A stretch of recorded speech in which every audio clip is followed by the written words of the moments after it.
Dana White just gave us 3 big announcements for 3 headliners of 3 upcoming cards in Nashville, Singapore, and in France. We have Max Holloway versus the Korean Zombie in Singapore. We have Umar Nurmagomedov versus Cory Sandhagen in Nashville. And then we have Ciryl Gane versus Serghei Spivac in France. So 3 really big matchups, 3 really big main events. Just going through the first one that was announced, it was Max Holloway versus the Korean Zombie, 5 rounds. I know they wanted to do this fight on Twitter, but man, this is such a rough fight to watch. This is going to be Korean Zombie's likely last fight. I believe he will retire on this one, assuming Max Holloway does win. I don't think it will be pretty at all. Just watching what Volk did to the Korean Zombie and then thinking about what Max will likely do to the Korean Zombie is just a rough visual to see, especially on his retirement fight in Singapore. This is going to be very rough. Maybe if Korean Zombie can catch Max Holloway on the chin and break the chin and put him down or something. I don't know. That's basically the only way I can see Korean Zombie winning this fight. But my hope is that Max Holloway does not set a record on Korean Zombie for his retirement fight. This would not be okay. I think they should have just given Korean Zombie a nicer fight at least, just so he has something to be happy on and retire on. But this could be, Max Holloway could literally mess Korean Zombie up on his last fight. Like, he'll have his retirement speech and there'll be like bruises all over his face. Man, I hope Max Holloway just wins the rounds and wins the fight. I don't like this match at all.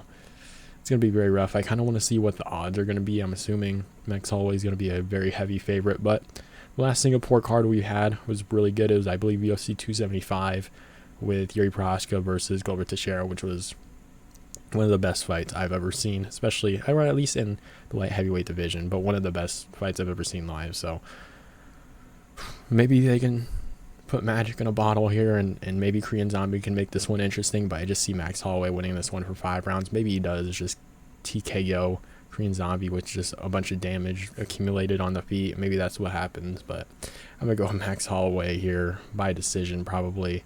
Hopefully he doesn't try to set a record or something, because that would be really rough. But moving on to the next main event that was made, Cory Sandhagen versus Umar Nurmagomedov. I believe Umar Nurmagomedov is like ranked number 11.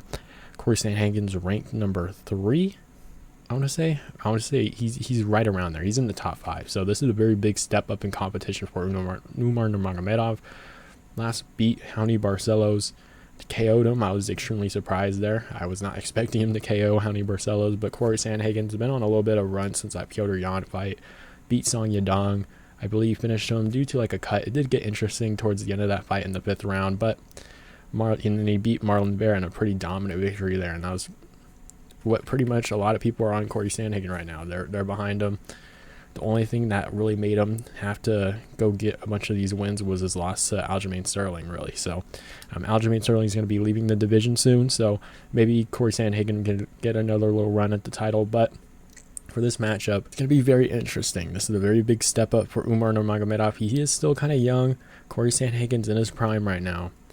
But Cory Sandhagen has been submitted in round 1 against Aljamain Sterling, which makes this one completely interesting because the ground game of Umar Nurmagomedov is very good. We know his teammates. We know his cousins. We know how decent he is on the feet as well. So this is a really big step up in competition for Umar. I like to see what happens here. I don't know if I want to give a prediction. I think you kind of want to go with Cory Sandhagen because he's in his prime. He looks good on the ground, looks good on the feet. But what does that elite grappler do to a Cory Sandhagen? I don't see Umar submitting Cory Sandhagen. Maybe later in the fight. Maybe he eventually finds it. But I think if Umar wins, it'll probably be by a decision. Or maybe I just don't see Cory Sandhagen getting hurt on the feet and then dropping down. And maybe Umar finishes him up on the ground. But I don't see that happening. If Umar wins, I think it'll be by decision, maybe just staying in Cory Sandhagen's guard, using some of that grip strength that a lot of the Dagestanis are known for, and just holding, not necessarily holding him there, but not allowing Cory Sandhagen to advance to get up, which Cory Sandhagen will definitely do that. Hopefully he doesn't tire out. He trains at altitude, so I don't think cardio will be like an issue at all.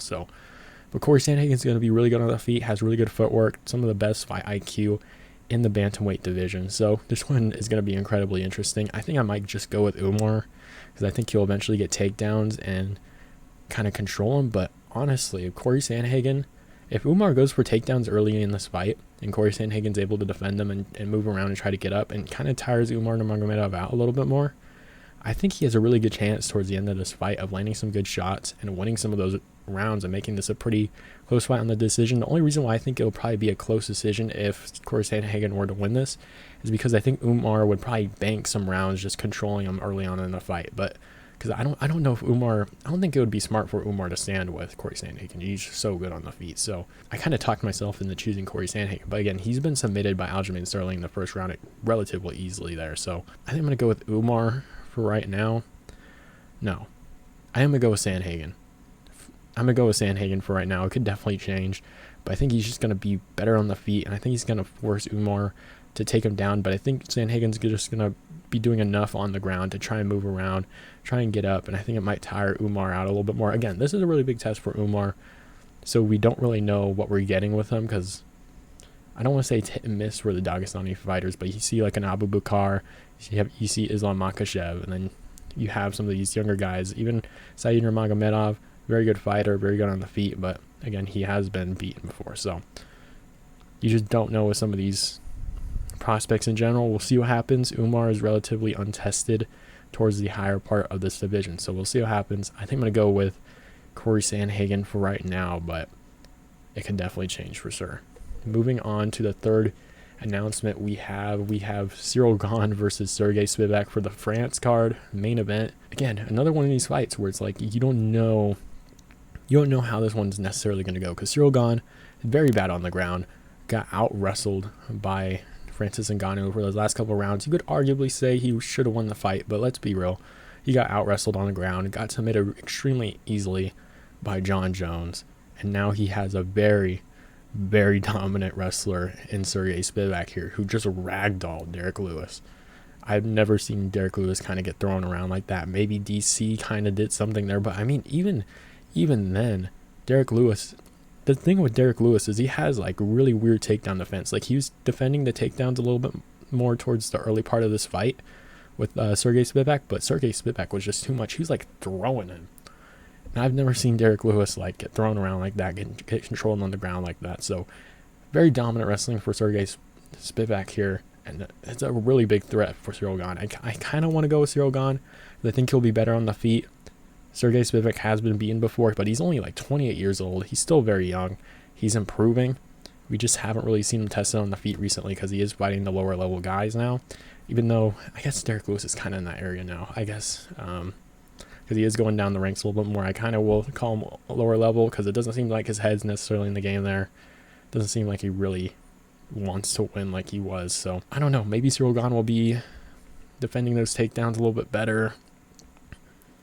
He's an athletic dude, big guy. Maybe he can avoid some of the early takedowns. I don't know if the threat's there like a Jon Jones for submissions, but again, Serghei Spivac does have some like decent submission, decent grappling on the ground, but has some really good wrestling. So that's what you kind of got to worry about with a guy like Serghei Spivac if you're Ciryl Gane. The hope was in the last fight against Jon Jones that Ciryl Gane was going to fix his takedown defense, but it obviously did not. There was no strides. Like, he got taken down and submitted relatively easily. So I think it's going to be better here. I just don't see him getting thrown around by Serghei Spivac. So I'm going to go with Ciryl Gane, probably like second or third round finish by TKO. I can see Serghei just putting a lot into trying to get the takedowns on Gane. Him tiring out a little bit more, and Gane trying to be a little bit more patient, stay on the outside, keep his distance, move around, so make it hard for Serghei Spivac to try and take him down, catch him on the feet a little bit more towards the end of that. Second half of this fight, maybe late second, third round, fourth round, maybe. You see a little bit more of a tired Serghei Spivac trying to go for takedowns, and I think Ciryl Gane will be athletic enough. I think he's really working on his takedown defense, or at least I really hope. So if he doesn't, you kind of just got to give up on Gane at this point. But I think he's got it good here. That sounded really weird, but I think he'll be fine here. I'm gonna go with Gane, third, fourth round TKO. A lot of people are underrating Serghei Spivac. I saw in the comment sections that like, oh, this is such a tune-up fight for Ciryl Gane. Like, what? I'm like, bro, Serghei Spivac can definitely win this fight. He has very good wrestling. I wouldn't be surprised if he does win this fight. So I am going to go with Ciryl Gane, but Serghei Spivac is a very, very good fight. He's very good on the ground. His stand-up isn't the best, but again, he's still very young. So I am going to go with Ciryl Gane, but don't underrate Serghei Spivac in this matchup. That's what I have for this video. Hope you guys enjoyed. Let me know who you guys think wins in these 3 matchups, and I'll see you guys next time.